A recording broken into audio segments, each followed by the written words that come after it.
All right, Dan, welcome back to the show. Nice and to be here. Another issue involving Riverside County.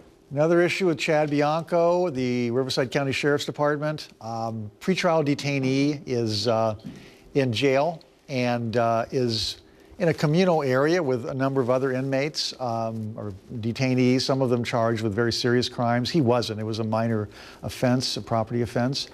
And he's taken into an open cell. He's beaten up, and nobody intervenes. There's no any attempt to stop this. All right, who is he? He is Johnathin Onello. Okay, why was he in jail? He was in jail for, he had stolen a bait bike, which is one of those bikes that they put out, the police department puts out on the streets, and he took it. He doesn't deny it. All right, so he shouldn't have stolen the bike. I shouldn't have stolen the bike. So he goes to jail. He goes to jail. He's in a communal area. He's beaten up by two other inmates. Where is jail? Jail is in Indio. Okay, so he's in jail in Indio. Yeah. He's there, he's in a communal area, other inmates, and he's beaten, he's taken by two inmates into a cell that happens to be unlocked and open, just pulled in there, and he's beaten up. Then he, over the course of a couple of hours, realizes he's not well. Something is going on. He asks for medical assistance. They say, no, you're lying. We're not going to give you medical assistance. Go back to your cell. who says that? The sheriffs. Okay, the people running the jail. Yes. Okay. This continues for more hours. He's then moved to an isolation cell. He's told to be quiet, shut up. They put him there because what? Because he was begging for medical help, medical attention. They weren't giving it to him. They put him in this isolation cell. He still is pleading with them, please, I am in a lot of pain. Please give me some medical attention. Okay. They say no. They then take him out of that cell, strip him, throw him naked into a suicide prevention cell. He's not suicidal, he just needs medical care. Leave him there for hours.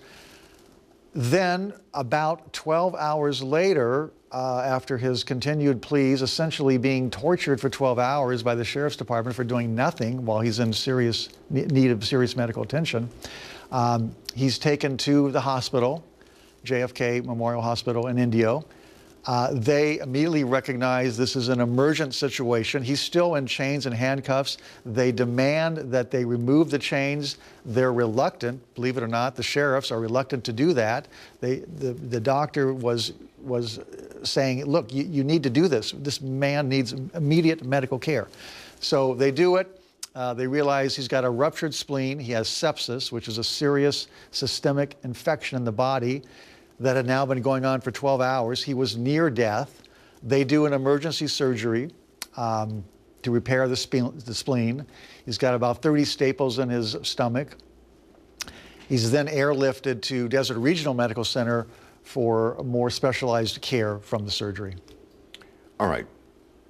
So the contention here is that you had someone in jail that was attacked and beaten up, injured seriously. Yes. The feeling is that the people operating the jail did not heed the concerns of this prisoner. And basically, he would have died if somehow, some way, they had not finally decided, we have to have somebody look at this. Yes, he was very close to death. Just because you're in a jail, your constitutional rights do not evaporate. You still have them. And under well-established federal law, civil rights law, and frankly the 8th Amendment against cruel and unusual punishment, you have a right to medical care. He was simply requesting that right. He obviously needed medical care, but he wasn't given that choice. You know, the last time you were on, you talked about a suit you had filed. And we got some reaction. And some of it was, well, this is just great. You know, Chad Bianco is running for governor. So you bring this guy on now to try to paint a bad picture of Chad Bianco that will hurt his gubernatorial efforts. What do you say to that? I'm not involved in his gubernatorial efforts, so I can't speak to that. I have no interest in getting into that. What I am concerned about is protecting the rights of people that deserve to be treated fairly and constitutionally. And Chad Bianco has been running this jail now for a number of years. It is among the deadliest of jails in the United States. The rate of inmate deaths and injury is off the charts and has been for a number of years. So I can't address whether he's a suitable candidate for governor, but what I can say is he's not running the jails in a constitutional manner. All right. Dan, thanks for coming in. Sure.